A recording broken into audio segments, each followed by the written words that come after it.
बच्चों, आज हम प्रकाश के अपवर्तन से संबंधित प्रिज्म से प्रकाश के अपवर्तन के बाद बने विचलन कोण को समझने वाले हैं, यानी कि एंगल ऑफ डेविएशन। जब किसी भी प्रिज्म से प्रकाश का अपवर्तन होता है तो अपवर्तन के बाद जो निर्गत किरण है वही आपतित किरण और निर्गत किरण के बीच एक कोण का निर्माण करती है। उसी कोण को जानने वाले हैं। पहले समझते हैं कि अपवर्तन जो है किसी प्रिज्म से होकर किस प्रकार से अपवर्तन होता है, इस बात को समझते हैं। फिर जो कोण बनता है उस कोण को समझते हैं। फिर हम आज जानेंगे लेंस क्या है और लेंस कितने प्रकार के होते हैं। इस वीडियो में हम यहीं तक जानेंगे। उसके बाद हम अलग अलग लेंसों के प्रकार, उनमें अंतर या उनमें बनने वाले प्रतिबिंब की व्याख्या करेंगे। तो चलिए बिना देर किए शुरू करते हैं। प्रिज्म से प्रकाश के अपवर्तन एवं विचलन कोण का निर्माण कैसे होता है। जब भी किसी प्रिज्म से, एक प्रिज्म है जिसके दो अपवर्तक सतह ए बी और ए सी है, जिनसे कोई आपतित किरण P, Q, E सतह के E बिंदु पर आपतित तो होती है। जैसा कि देख पा रहे हैं, कोई एक प्रिज्म है और इस प्रिज्म में दो अपवर्तक सतह है AB और AC। इस AB सतह से पहले किरण जो है एक PQE आपतित किरण है, जो AB सतह पर आपतित तो होती है E बिंदु पर। जब यह आपतित होती है तो आपतित होने के बाद यह प्रिज्म के भीतर ही अपवर्तित होती है। इस प्रकार आप देख पा रहे हैं, इस प्रकार से EF जो है ये अपवर्तित किरण है, जो आपतित होने के बाद थोड़ा सा आपको स्पष्ट रूप से सीधा होता हुआ नजर आ रहा होगा। ये जो दिख रहा है ये NO, ये इसी लेंस के इसी प्रिज्म का अभिलंब है। दोनों पृष्ठों के लिए एक अलग अलग अभिलंब है। यहाँ है ON और यहाँ है OM। दोनों पृष्ठों के लिए अलग अलग अभिलंब है। प्रिज्म का ये अभिलंब है। आप देख पा रहे हैं कि कोई आपतित किरण है PQE और EF अपवर्तित किरण है, जो आप स्पष्ट रूप से देख पा रहे हैं कि अभिलंब की ओर मुड़ती हुई नजर आ रही है, क्योंकि ये विरल माध्यम से सघन माध्यम में प्रवेश कर रही है।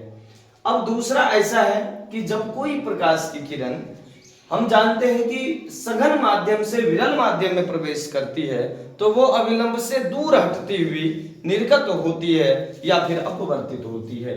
यहाँ OM जो है ये अभिलंब है और EF यहाँ एक अपवर्तित किरण है, जो फिलहाल आपतित किरण की भूमिका निभा रही है। और जब ये अपवर्तित होती है, यानी प्रिज्म से जब ये निर्गत किरण का निर्माण होता है, तो ये आप देख पा रहे हैं FRS की दिशा में ये चली जाती है। इस प्रकार से एक निर्गत किरण का निर्माण होता है जिसे FRS कहा जाता है। जब हम आपतित किरण को आगे बढ़ाते हैं T तक, फिर उसी प्रकार जब हम FRS निर्गत किरण को पीछे बढ़ाते हैं D तक, तब जाकर एक विशेष कोण का निर्माण होता है और यही कोण है विचलन का कोण। आप देख पा रहे हैं आपतित किरण PQE को आगे बढ़ाने पर, जबकि इसको सीधा जाना चाहिए और ये अपवर्तित होकर इधर आई है, तो सीधा खींचेंगे T तक। फिर अगर हम FRS जो निर्गत किरण है उसको पीछे खींचेंगे तो ये एक बिंदु पर आकर स्पष्ट रूप से मिलती है और इस बिंदु का नाम है D।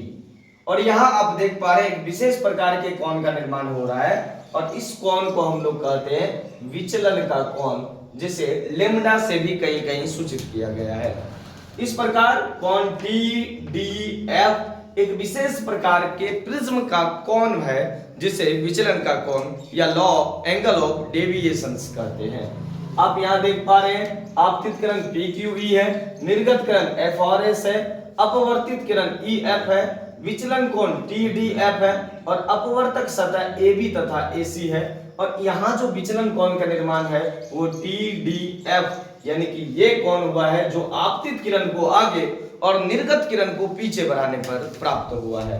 आप यदि हमसे पूछा जाए विचलन कोण क्या है, इसकी क्या परिभाषा है, तो आप आसानी से दे सकते हैं क्या कि प्रिज्म से प्रकाश के अपवर्तन में सभी से हमेशा विचलन के कोण का निर्माण नहीं होगा, इसलिए इस बात को हमेशा नोट कीजिएगा कि जब किसी प्रिज्म से प्रकाश का अपवर्तन होता है तब उसमें आपतित किरण तथा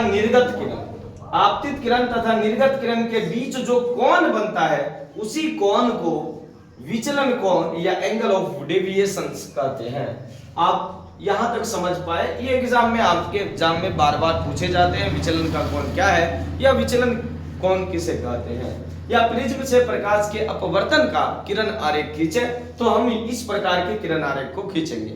यदि व्याख्या करने कहेगा तो हम आसानी से व्याख्या करेंगे। PQE एक आपतित किरण है जो प्रिज्म के ए बी अपवर्तक सतह पर E बिंदु पर आपतित होती है और अपवर्तन के बाद EF प्रिज्म के भीतर एक अपवर्तित किरण का निर्माण होता है। फिर जाकर जब वो प्रिज्म के दूसरे अपवर्तक सतह पर आपतित किरण का काम करती है तब वह पुनः अपवर्तित होकर एक निर्गत किरण बनाती है जो FRS है। हम इसकी व्याख्या भी लैंग्वेज में कर सकते हैं। चलिए अब हम नीचे लिखें लेंस।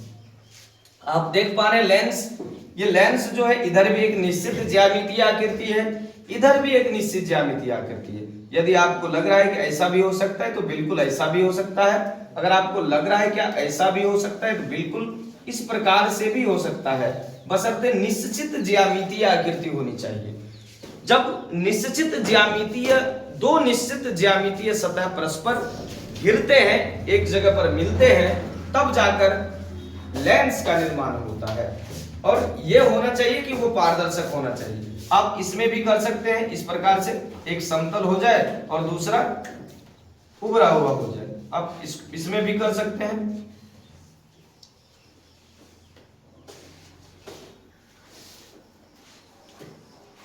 ये भी तरह तरह के हो सकते हैं, यानी कि लेंस कई प्रकार के होते हैं, लेकिन जो मुख्य लेंस है वो दो ही प्रकार के होते हैं। आप यहां देख पा रहे हैं लेंस के प्रकार। उससे पहले लेंस की परिभाषा को समझिए कि दो निश्चित ज्यामितीय सतहों से घिरे पारदर्शक पदार्थ के टुकड़े को लेंस कहा जाता है।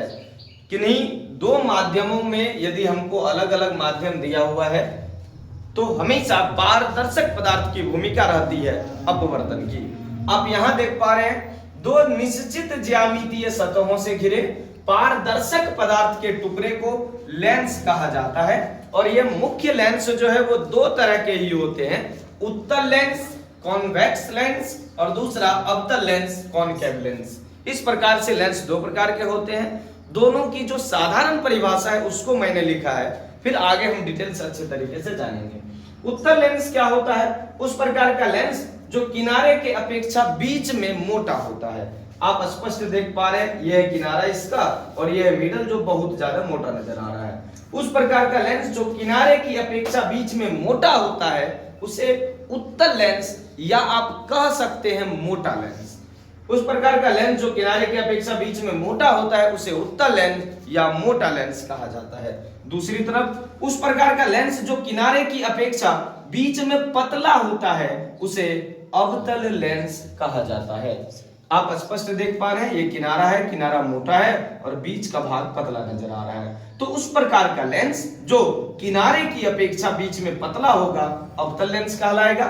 यदि किनारे की अपेक्षा बीच में मोटा होगा तो उत्तल लेंस कहलाएगा। इस प्रकार से लेंस जो है वो दो प्रकार के मुख्य लेंस है। कल हम लेंस के अलग अलग प्रकारों, लेंस के बीच पाए जाने वाले अंतरों और लेंस से बनने वाले प्रतिबिंब की व्याख्या करेंगे।